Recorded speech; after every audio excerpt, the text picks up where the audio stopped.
Will Canada get a new pipeline from Alberta to British Columbia? Shocker. Not everybody wants it. Some First Nations apparently do, but at least one group does not, which we'll cover, which I think is so ridiculous. From the potential of a pipeline to the idea of tankers skirting the coast, Thursday's reveal of details of the MOU reportedly signed between Alberta and the federal government being met with equal parts speculation and fear.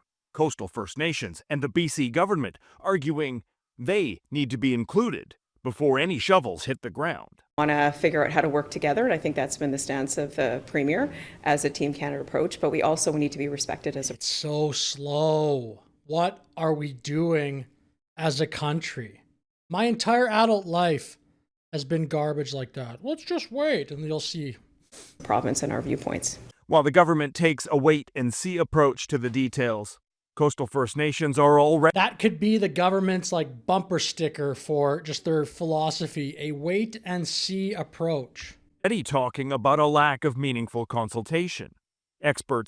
Coastal First Nations are already talking about a lack of meaningful consultation. Okay, so that's going to bring me to this here.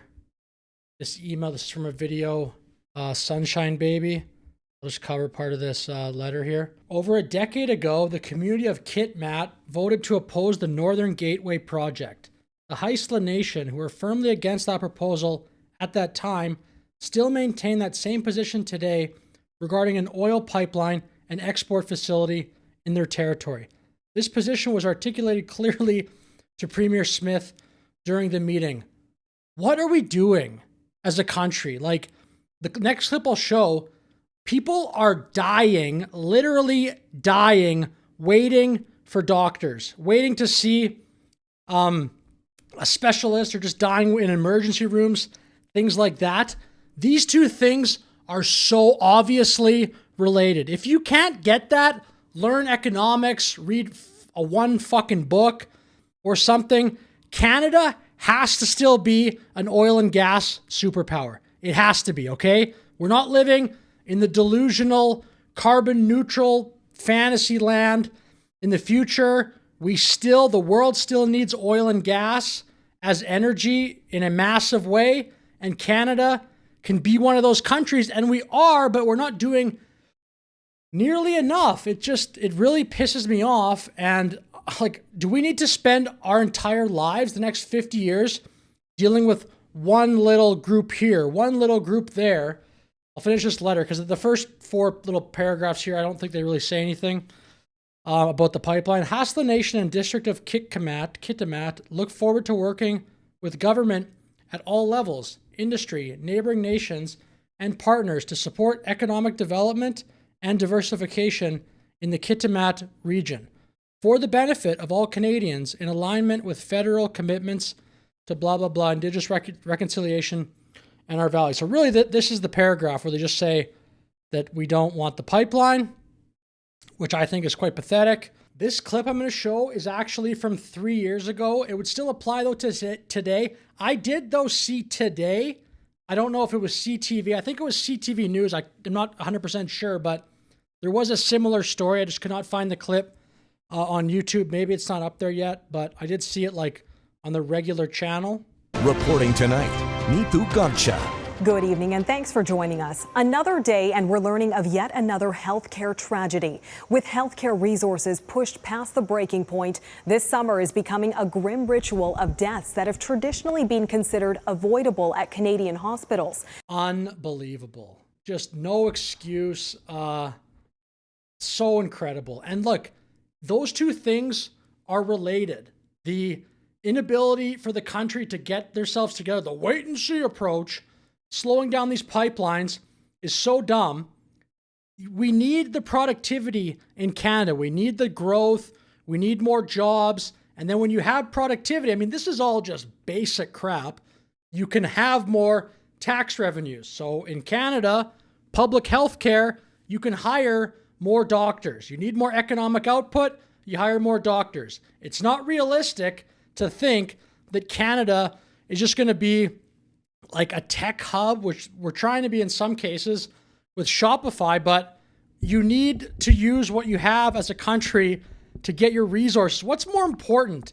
People dying in waiting rooms, or like the feelings of an indigenous reserve? Whatever their reservation is, I truly don't give a fuck what it is. I don't care. It's just the aesthetics aren't good. Like, some of the reasons for stopping these pipelines are clown world. Experts in energy policy say the idea of an indigenous veto is simply wrong. The Constitution nor the courts require unanimous agreement. But the more important point is that Then why don't you just build it then?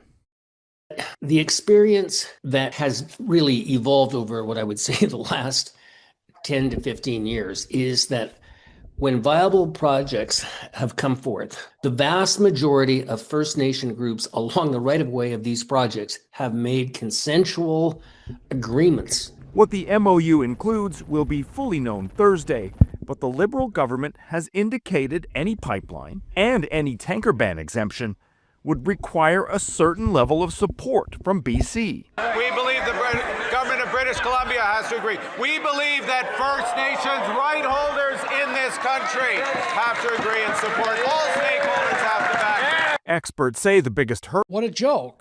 What a joke. That's like, again, the point I'm trying to make here, people dying in emergency rooms and waiting around kicking tires to start these things are related. What the MOU includes will be fully known Thursday, but the Liberal government has indicated any pipeline and any tanker ban exemption would require a certain level of support from BC.